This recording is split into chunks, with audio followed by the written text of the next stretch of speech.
这个是在川普准备2.0回到白宫的时候，泽伦斯基是其中最有压力的人，也是刚刚我们赖总统特别喜欢提的泽伦斯基。他有一段谈话，公开的宣称我们不能被逼着坐着听话。听听他的谈话。Незалежна Україна, і мені здається, в час цієї війни наш народ, і я особисто в перемовинах зі Сполученими Штатами Америки і з Трампом, і з Байденом, і з іншими європейськими лідерами довели, що ми 美国不能够逼着我们坐着听话上谈判桌，要谈什么内容？他这样的一段话也是在跟川普宣示某一种意义吗？你不能逼我哦，不能逼我哦。结果马上马斯克很有意思，特别转发了这篇受访的影片，然后他的英文讲说：“哎呀，这个是很幽默的，让他觉得很 amazing 啊，他幽默好厉害，很让人家惊讶，太厉害了吧？”泽伦斯基究竟跟川普接下来会发生怎么样的这个被抛弃了吗？还是会被逼着做什么事情吗？看起来马斯克这个嘲讽的意味已经非常的强烈。美国怎么移交总统权力？因为川普当选之后还要等76天才能上白宫，进去所有的核心7兆元250万。的这个公务人员，这个政府机制要运作。现在很重要的是，光是这个过程76天的中间呢，除了拜登、川普同步在一些重要的总统每日简报的内容，他可以同步的收到。所以从过去这么庞大的机制要交接总统的权力的过程里，有一个默契在，也要确保他能够和平转移。而被说这个军援养出军火之王，乌克兰的处境还不止如此，接下来也要追究吗？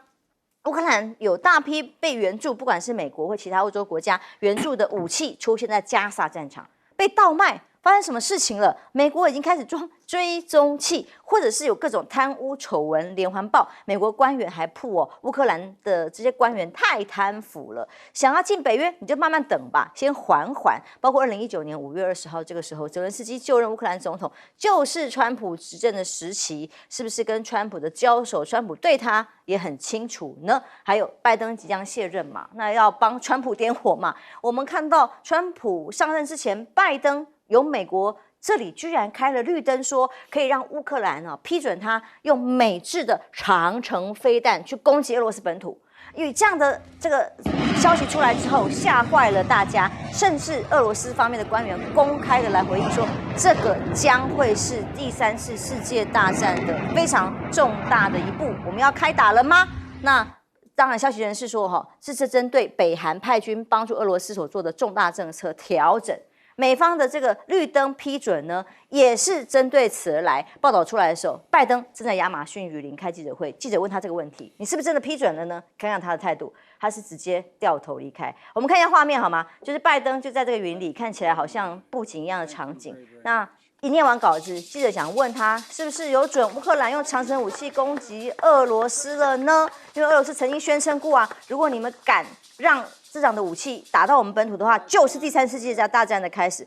拜登没有回答，掉头就离开了。泽伦斯基被问到，他继续说：“我会不会这样打？不是用说的，这类事情不会被宣布，飞弹会自己说话未经宣布。”所以接下来是不是真的像俄罗斯讲的，这是迈向第3次世界大战非常重要的一步吗？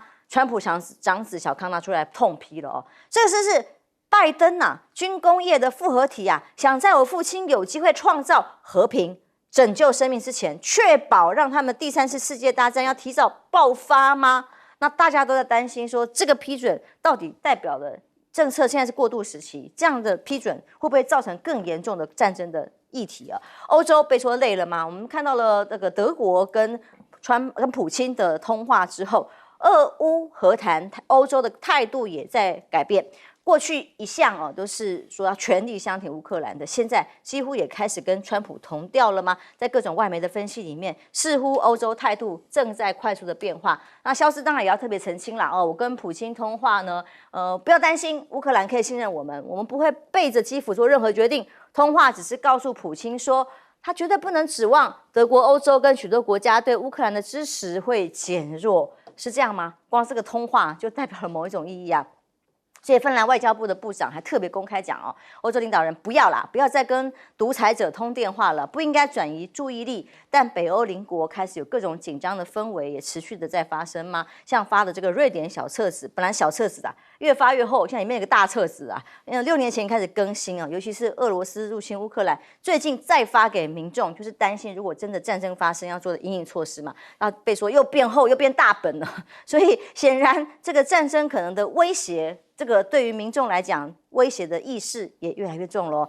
俄罗斯在对乌克兰下狠手吗？在最新发生的新闻画面里看到，17号俄罗斯发射120枚的飞弹，出动90多架无人机，直接攻击是乌克兰全境的能源基础设施。看起来哦，被形容是3个月来最大的威力。因为冬天要来了，其实到11月，可能到下个月会更冷，直接要把能源设施给打掉，还让波兰的战机急升空来预备。那么，甚至接下来北韩会派10万的部队要一起对抗乌克兰的时候，这个战事接下来的发展也很难乐观期待。亮哥，现在看看泽伦斯基这段谈话，被马斯克直接给他酸回去。我觉得现在因为美国政权正要交接哈，那现在拜登还在台上。所以大家还是要应付拜登啊，因为现在川普还没有上任啊，所以泽伦斯基这种话是讲给拜登听的啦，因为拜登现在还在给他武器啊，他圣诞节之前要给他60亿美元呢，所以泽伦斯基现在当然要表现出我有认真在打的样子啊，那强硬那个就说你不能逼我上桌啊，等等等啊。可是川普1月20号上台，他已经公开讲了，你别想从美国拿1毛钱。你去看那个时候他会不会再讲这种话？我觉得很多欧洲国家也是一样啊，比如说德国还在那边讲啊，消资啦，说，你可以相信我啊，你2月就下台了啦，消资啊，2月就下台的人讲大话讲最多，为什么你不去问马克宏呢？为什么不去问那个 Meloni 那个意大利总理？因为这2个人是有权力的人啊，他们不好讲话啊，就是他们刚好卡到了这个拜登跟川普啊。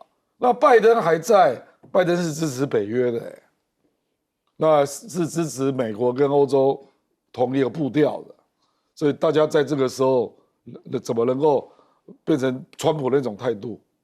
所以你就会听到一些不一致的声音啊，比如说德国，我前天也看到他偷偷的在跟俄罗斯联络啊，说天然气交易可不可以恢复啊？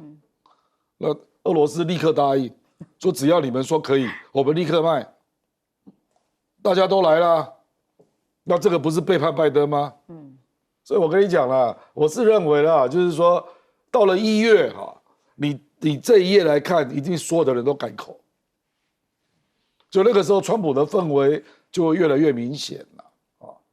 那我就不相信你欧洲能够筹得出钱啊，因为美国如果不给钱啊，那请问欧洲谁有钱嘛？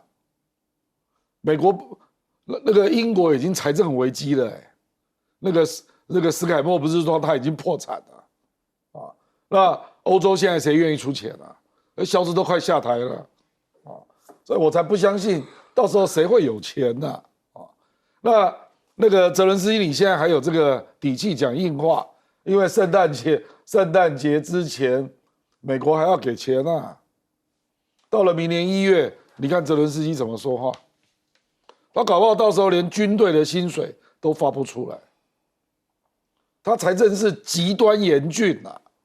你去看他有几个地方可以如常的生产，杜巴斯已经没了。请问他的 GDP 现在实际上有多少？你怎么不去算一下？还有钱可以让你养军队、养公务员等等等啊！而且我跟你讲，你这边有引述到川普2019年啊，川普当年就是这样啊，因为川普跟泽伦斯基跟他要拜登儿子的资料嘛，那时候不是要去查案吗？结果泽伦斯基不太方便不太方便啊。结果你知道川普回来之后，因为最近那个巴勃乌多尔写了一本新书了，叫《战争》，刚出来啊。结果川普立刻说什么，你知道吗？说乌克兰就是一个超级贪污腐败的政府，所以没有人敢去那边投资。哇，中价来整你稍不如他的意。所以我跟你讲，你明年1月你就看看吧，看你还敢不敢这样讲话。我跟你讲，川普立刻整他啦，川普就是这样的人啊。严老师有没有可能，川普我们到时候他进到白宫的可能的画面，第一个除了说不再任何1毛钱援助给乌克兰之外，甚至进一步来查贪腐啊，说有各种这个出现在加沙战场被倒卖的军火啊，连这个都来追究。我觉得川普在这一方面，我是觉得有一些矛盾的地方啊。就是说，第一个，当然因为我比较相信他的谈话，他说他第2天打完一个电话就结束了，可是已经好像有10几天了，这个战争还没结束嘛，我还没就任，还没他那你那个时候就不应该讲说等我就任，他说 in fact 他说当我当选的时候，第2天我就可以处理完，所以就是吹牛，美国人也相信，我觉得这就很奇怪了啊。好，那就等他是正式上台吧。但是正式上台，泽伦斯基绝对是不利的啊。那看起来就是要认赔杀出，你不要说是你过去所梦想的拿回这个我们讲说这个克里米亚半岛，你连乌东都要丢掉，可能一部分啊。那这个是我觉得川普会强迫他签下一个就是真的叫做不平等条约，然后呢认赔杀出，大概就是他也没办法，他也无法有其他的作为啊。因为我还是认为川普可以透过乌克兰的这个议题，让普丁这边得到一点好处，可以跟伊朗那边去施压，让以色列在中东比较可以占到更多的优势啊，在处理这个哈马斯跟特别是处理真主党啊，因为真主党的势力确实是比较强，但是伊朗呢也可以就是他自己不介入了，那也尽量不跟他们援助，可是你要让这2个都不是正式的国家能够完全让以色列就是予所欲求，我觉得也很难啊。一个是你内部的这个哈马斯到底还会可以撑多久？当然川普他们也会看川普的情况，川普上台之后，我觉得他们会担心，哇，我大概也得认赔杀出了，可能也被迫要去放一些人质，然后签一个比较好的和平协定啊。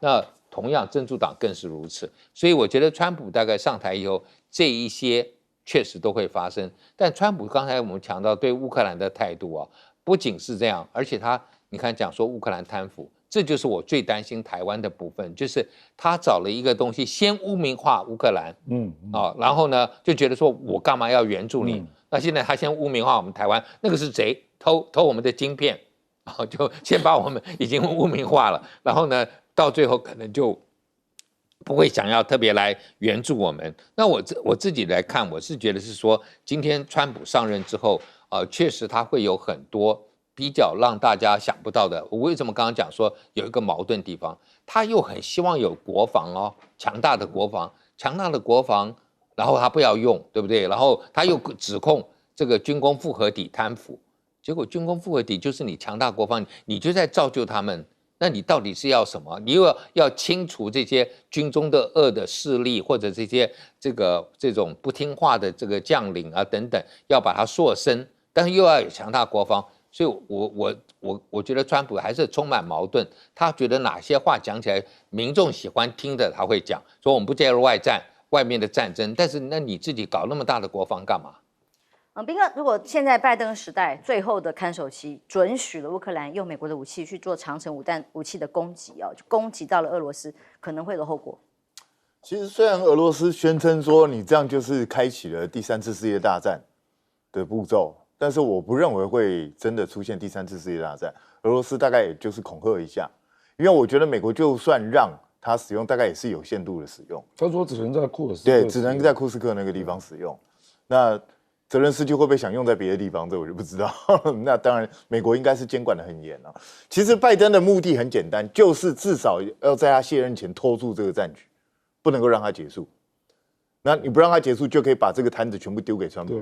对啊，那川普就必须要去伤脑筋这个问题。因为你想想看，如果乌克兰在拜登的任内最后这2个月就已经整个大局不可收拾，那不是让川普刚好上来捡现成？对啊，直接收割，而且所有的罪过全部都在拜登一个人身上，所以拜登一定会想要让川普来分担他这个东西啊，你川普跑不掉的，所以川普未来会更头痛，但是这也没办法，这是拜登一定会去做的事情。所以我认为他承诺那60亿美金真的会给，就因为他一定要在最后这个时候撑住乌克兰，让他不会倒下来，因为倒下来就什么都没了。所以表面上看起来好像泽伦斯基至少这2个月会获得一定的援助，可是这其实也意味着这2个月的战事恐怕会很激烈，恐怕他们要死更多的人。因为普丁一定也想在川普上台之前抢更多的东西啊。他最近也在加大对库斯克这边的压力，所以我觉得这个对乌克兰来讲是福是祸就很难讲。但是泽伦斯基虽然讲得很好听，说你们不可以逼我们坐在那边听你们谈判，但泽伦斯基有没有想过一件事？雅尔达密约听过没有？你可能人家直接讲好叫你吞下去哦。我觉得这是非常可能出现的事情。雅尔达在哪里？你知道？就在克里米亚半岛。就在那里，会不会历史再重演一次？真的很难说。以川普的个性，我觉得他私底下跟普丁谈好，叫你吞下去，好像是刚刚好而已。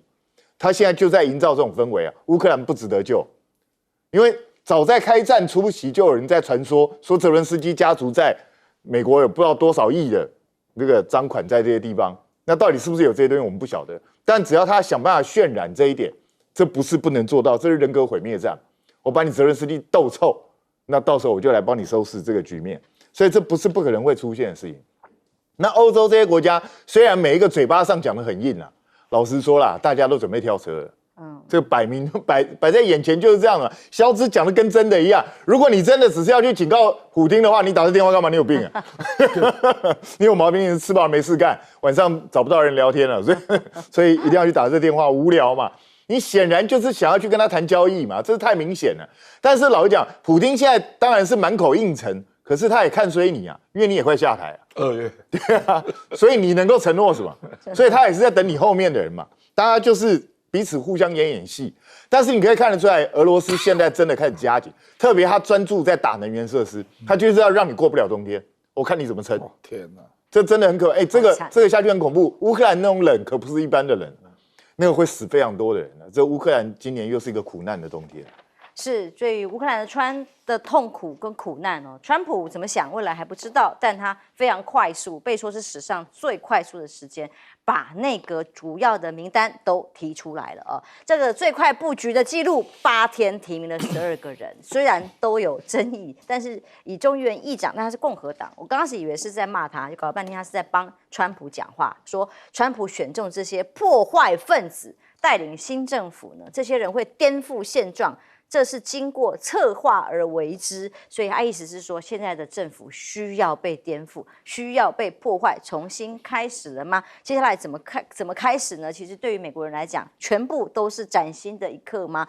比过去更激进的川普带着新内阁去看格斗大赛，那这个格斗大赛呢，这个马斯克坐旁边，哇，关系非常的亲热，甚至看到这个画面什么，他在跳，现场响起了他竞选歌曲 YMCA， 他也跟着跳起来了，看起来很开心。旁边都是谁呢？都是他的新内阁的成员，也都是所谓的鹰派跟川系人员哦，一起看的格斗赛，是准备要格斗了吗？那尤其像看看这位川普的准国防部长，他特别讲，五角大厦过去军推，如果美中打仗的话，美国都败阵，所以官僚效率实在是在整个战争跑在战争的后面。所以中国大陆他认为领袖具有野心，美国却太忙了。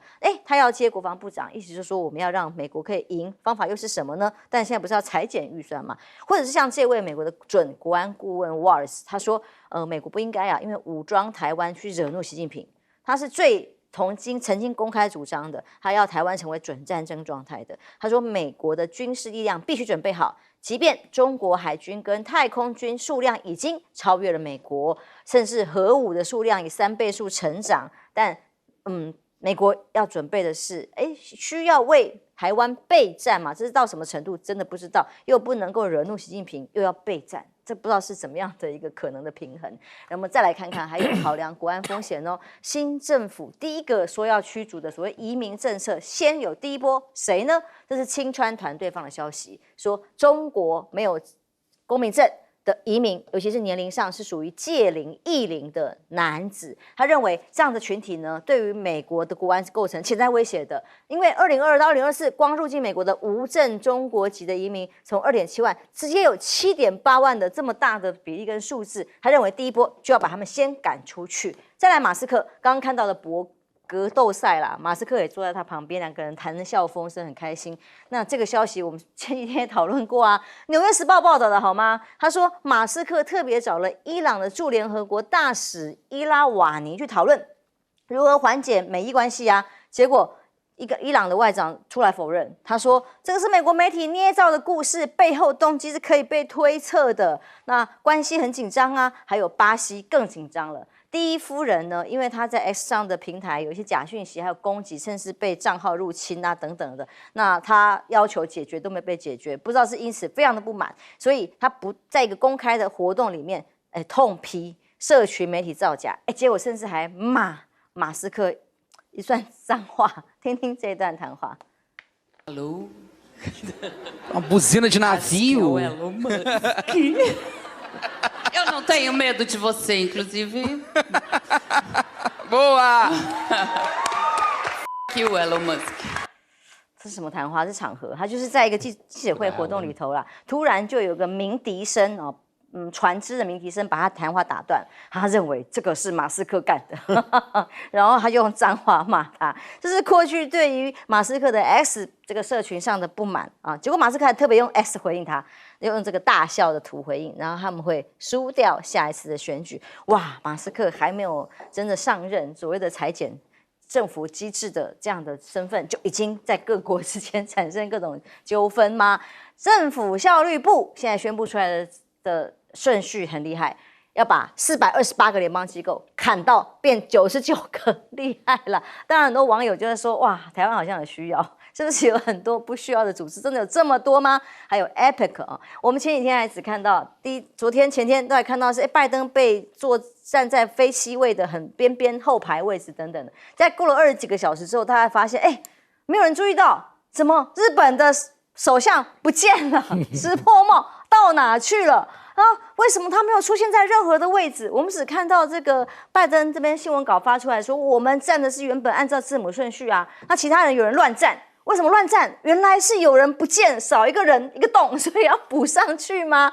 原来啊，新闻稿发出来澄清，原来他是因为当天去秘鲁前总统藤森千野的墓地献花，居然没有算时间，塞车。回来赶不及回来，不是说日本人很在乎有没有迟到守时的问题吗？我们过去可是战战兢兢，不是吗？居然他就是因为迟到塞车，没有参加到大合照，这不可思议。现在在日本的国内已经产生了一个莫名其妙的效应，因为他的昨天所公布的最新民调数字已经又掉了5个百分点，又发生这个事情，会不会太离谱？包括他跟这个拜登要见面，说要见川普，就川普直接说我们要跟你见面，这种种种的尴尬。让石破茂这次此行是这个重中之重的尴尬。好啦，川普还顾问扬言说，前凯港全力抗中嘛，只要到了前凯港的货物都要征60%的关税进到美国。那甚至中国大陆还说，接下来除了投资前凯港，还要有新港口要投入。那特别这个。拉丁美国的国家包括了这个秘鲁就说，那么欢迎美国也赶快来投资了哦。亮哥怎么看？在最新的这几个名单陆续公布，我公布没什么啦，这个基本上要参议院3/5同意啊。那现在争议最大的就是国防部长还有司法部长，因为这两个人后续都是要准备斗争的。这个国防部长就是要斗那个什么觉醒将军嘛，那个就是性别认同，就是 DEI 啦，就是多元化、平等还有包容性，这是国防 Milley 主张的政策啊。那我现在已经看到军方支持川普的人已经列出黑名单了，就哪些将军都要把他干掉啊。那刚好这个 Hexas 被查到。有跟一个17岁的女生在一起，所以我跟你讲啊，接下来因为民主党的媒体是比较优势的所以接下来他的那个参议院行使人事同意权一定会结合媒体把他斗争得很惨，就不断的挖你的料了，然后让你没有办法通过了。我觉得那个才是真正的考验了。那还有司法部长，因为川普摆明了这个司法部长是要来报仇的。他要司法去就办很多民主党的精英嘛，所以怎么可能让你有好果子吃呢？对不对？所以我坦白讲，美国我认为未来这一年哦，一定内斗频频啊，还有驱逐非法移民呢。你刚刚讲到中国那些非法移民优先嘛，对不对？美国的非法移民有1100万，那他们估计中国大陆大概接近8万啊，所以呢，那个 Homan 就是边境沙皇，已经说第一年要驱逐100万人。所以事实上就是集中在华裔跟这个 Hispanic 嘛，那他们必然是住在中下层的社区啦，因为他们刚到一定没有钱嘛，那我跟你讲会非常暴烈的，因为不需要法院审判，我只要执法人员认为你是，我就可以拘提你，所以到时候我甚至认为有一些社区搞不好会发生治安事件。因为他会抗拒嘛，搞不好会有枪战的，因为这个是要命的事情呢，我要把你驱逐啊，甚至有人估计啊，说川普为了要驱逐100万非法移民，可能要花3000万美元，3000亿美元，因为你要有多少执法人员介入，比如说国土安全部，国土安全部要介入啊，国土安全部的员工有25万，那他还觉得不够。所以呢，为什么需要这个国防部长？国民兵 stand by， 而且你抓到这些人，你要有地方先放着啊，拘留啊，用军事基地。所以我认为，未来这些事情执行起来，有的看啊。可是这么快的通过这些人事提名，也是表示没有经过内部沟通，也没有跟参众都是川普决定的啦，所以他一个人决定，到时候在人事通过过程当中，不会再有更多冲突吗？休息一下，马上回来。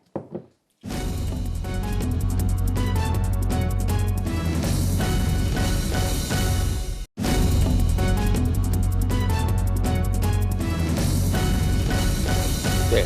APEC 上画面本来一开始大家只看到拜登怎么说站在后排很后面边边，结果后来发现石破茂根本没有到。严老师，第一个当然日本有在这个秘鲁在2次大战之前，他们就1930年代就有很多移民到南美洲啊，包括巴西，包括秘鲁，所以后来这个藤森才会选上总统啊。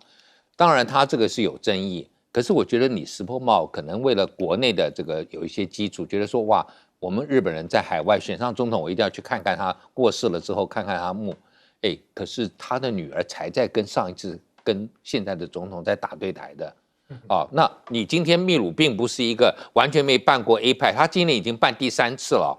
他其中有一次，这个8年前那个是因为智利发生地震，他临时接下来，所以你说他会不晓得帮你们开道吗？不晓得帮，一定有开道啊，一定可以嘛。但是就是你跑去看一个他的对手，那好，我干嘛要帮你开？这是故意的吗？没有，那我就没有那么积极嘛。就像在美国迷航那次嘛。对，那你就迷航吧所以我觉得这个是他们可能没有注意到的。但是我回头要讲一下美国的这个川普用人，我只有一个答案，就是说川普不是不用这个反对他的人，或者说不忠于他的人，他是说你对他的表达的忠诚要非常的谄媚，他所有做的事情都是最好。你不能是说川普的时代我们的经济很好，不是，川普的时代我们经济是有史以来最好。这样的人威武，对，威武，这样他才会要相对金正恩，对，要这样他才会用，才能够被他重用。所以你看他，而且他喜欢用佛罗里达的这些人，因为佛罗里达这些人都知道川普在佛罗里达很有影响力，所以如果今天不对他这种谄媚效忠，就没办法选。那因为这些人这样，所以他都选了一些师德大部分都有问题的人。准备要打竞技赛了可是不要忘记这些人有问题，川普看起来像是在诗班唱诗的了，是他的诗德变得好很多。明白。休息一下，马上回来。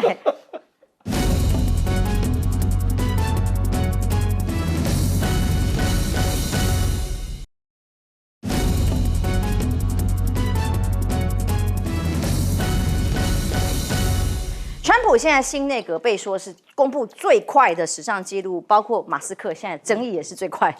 其实我觉得川普他因为经过第一任的时候，他这一次其实早就是口袋名单，他早就准备好，所以才会速度这么快，一下全部都提出来。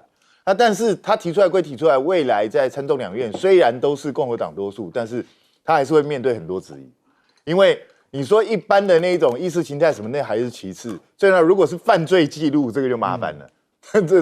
这个倒不一定会过，所以那个赫尔塞斯不是一定能够接国防部长哦。其实这个是有危险的。但是我觉得川普这次就是吃了秤砣铁了心，我反正全部都要用我想要的人，然后呢，意见跟我不一样的人，我一个都不要用。好处是未来可能美国政府真的效率很高，坏处就是一发不可收拾。可能美国可能会陷入非常危险的状态。光是裁减会不会失业就你开始想想看抗议啦？，你不要以为马斯克是开玩笑的，他说减77%。马斯克接手 Twitter 的时候，他把它改成 X， 他裁了90%的人90%没有错对，只剩1000多人，所以他是干得出来这种事的。可是问题是，这个不是私人企业啊，这是政府机关哦。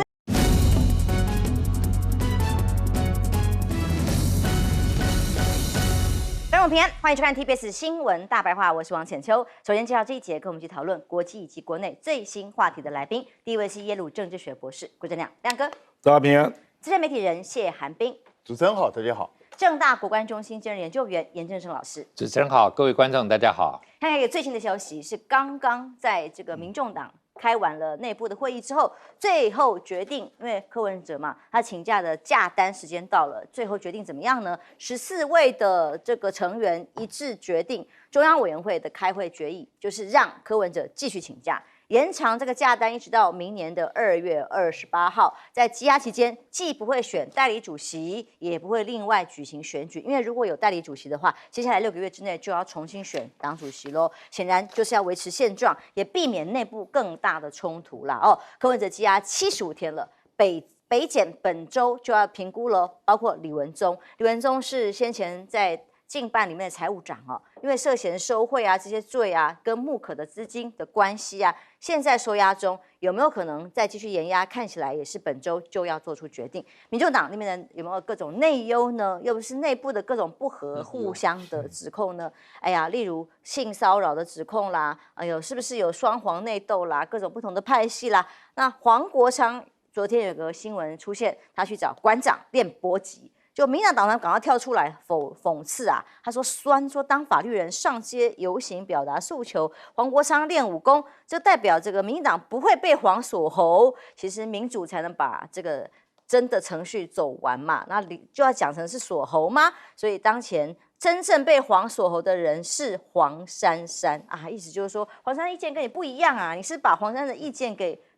掩盖了、锁喉了呢？而另外在凡事都要抗中的我们的执政党风格里头啊，薄呱呱的孩子薄呱呱啦，就是这个过去薄熙来的儿子啦来台湾要结婚办婚宴这件事情，国安局特别的重视，甚至在立法院答询的时候，蔡明燕还特别讲，国安局的基本活动原则呢，就是保障合法的活动，所以对于可能非法啦，或者是异常啊的活动，会积极防范查处。所以人家婚宴有什么违法或异常吗？总之他说会密切观察。但为什么卜呱呱可以来？到底是陆配还是外配？因为刚好最近有民众党立委是陆配，有没有可能递补上来担任的这个司法性的各种争议的问题？风传媒的分析认为，其实卜呱呱在蔡英文执政期间就已经申请来台了。但是一直没有办法成型，因为他身份敏感，两岸关系的各种考量。为什么是到了赖清德总统上任才对卜呱呱开了绿灯，让他正式放行呢？有知情人士分析认为，这个是表示赖清德的两岸路线选择跟北京要杠到底，甚至让卜呱呱进台湾。毕竟薄熙来过去是这个习近平的曾经竞选过的对手当然现在已经锒铛入狱，但政治意识上是不是有借此要洗脸习近平的味道呢？是不是要铁了心给对岸难看呢？那么被认为是在美国政权交接过渡时期最有利于民进党而可以生事的时期吗？有没有这么厉害呢？例如范世平是群力的名嘴嘛，他就说中国会低调处理许伯联姻，就是不敢得罪习近平，那政治上就是要恶心一下习近平，以报抄家灭族之仇吗？那以萧旭岑马英九基金会执行长他的分析认为说，尤其是习近平是不是在 APEC 上面特别点名赖清德？虽然还在台湾的外交部特别说，哎呀，根本没有啊这种所谓的争议里头，但他认为这是中共最高领导人过去最重的一次谈话，把把未来的两岸关系直接定掉了，是不能小看的哦。甚至大陆外交部的新闻稿都已经直接把赖清德啦、民进党啊6个字写出来的话，难道是没有经过同意吗？没有经过习近平的许可就可以刊出来吗？为什么还有我们的政府机关还在刻意的讲说，是不是他们的官媒呀在造假呀，而认知作战呐？所以这个罕见的讯号，连大陆的学者都认为非常不利于台海局势，是对抗越来越加剧的。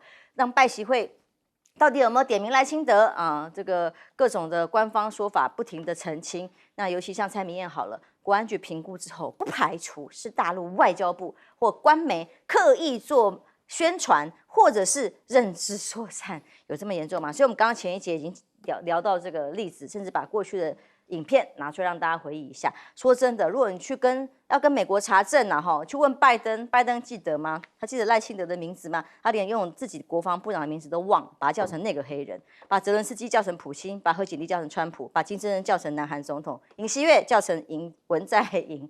所以名字重要吗？重要的是现在两岸的关系跟态度已经越来越严峻了。亮哥，先来看看民众党最新这个发展，也是大家可以想象可能必然的一个结果。这个表示柯文哲的权威还是没有人能够取代了，然后可能也不容易整合出一个特定的人来当主席了。所以，既然在2个月内没有办法形成，那不如就再 hold 着，就这样啊。因为柯文哲到1月4号第2次羁押就到了，那除非就是审判之后你再羁押啊，那除非有明显的金流被查到了，不然如果只有图利罪，我觉得不太可能啊。那当然那个时候也会有另外一个问题啦，比如说可能也会重保啊，那要不要去付那个钱呢？这是另外一个问题。不过总之就是。反正就是那个主席就延到明年228嘛，啊，就这样。事实上，民众党最近主要议题还是在立法院呐，其他也很难有新闻性啊。那博高高根本不需要讨论啊，因为他一点都不重要。哦，我没有看到大陆有人在讨论他，没有啊。我看到很多绿媒特别写说他是被下架、被封锁的关键字。没有，这个就是胡说八道了啊！根本没有人认为他重要，他又不是政治人物，他也没有被限制啊。所以我是说，我觉得民进党在那边不知道在嗨什么，我就觉得很奇怪了啊！你如果说蔡英文任内，他可能怕那个时候就是薄熙来被关嘛，那可能有一阵子。可能有一些敏感，可是到了后来，我一点都不认为他有什么值得讨论的了。哦，他实际上就是演艺圈啊、花边新闻这一种，实际上他们也不是演艺圈呐，就祝福这对新人就那个终成眷属啊，就这样啊。我觉得这个一点政治性都没有了。反而是我们国安单位先提起来，所以才让大家关注到。不是啊，因为蔡英文没有让他来啊。事实上是因为这样变成新闻啊。不然我一点都不认为这个跟政治有关啊。对啊，所以我不知道绿媒到底在讨论什么，莫名其妙了。薄熙来的力量现在在中国大陆根本就是零啊，简直莫名其妙。反倒是我觉得这个为什么我们会这么害怕习近平点名赖清德呢？赖清德不是台独吗？强力澄清。赖清德，你不是台独的务实工作者，这有什么好否认呢？而且勋章哎，我跟你讲，这个并不是媒体而已，中国外交部的官网，直接登出那个新闻稿。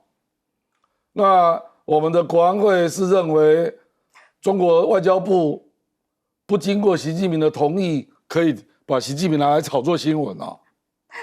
你把中国的官场看成这样啊？你认为新华社、中国外交部不经习近平的同意，可以大剌剌来写一个新闻说习近平强调？你把中国的政治看成什么啊？而且这有什么好炒作的呢？莫名其妙我就觉得很奇怪啊。那你不是把你的弱点曝光给人家看？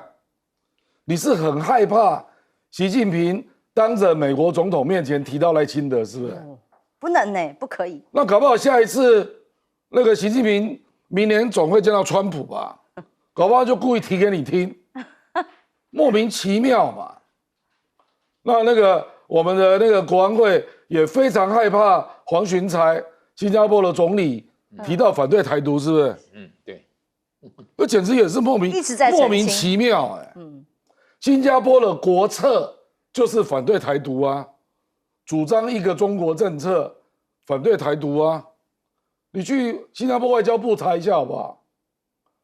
我觉得这个把自己的焦虑置之于外啊，那我跟你讲，中国大陆下次就弄真的给你看，下次就习近平真的在川普面前提赖清德，那下次跟新加坡见面，就故意让黄循财看可不可以说出反对台独。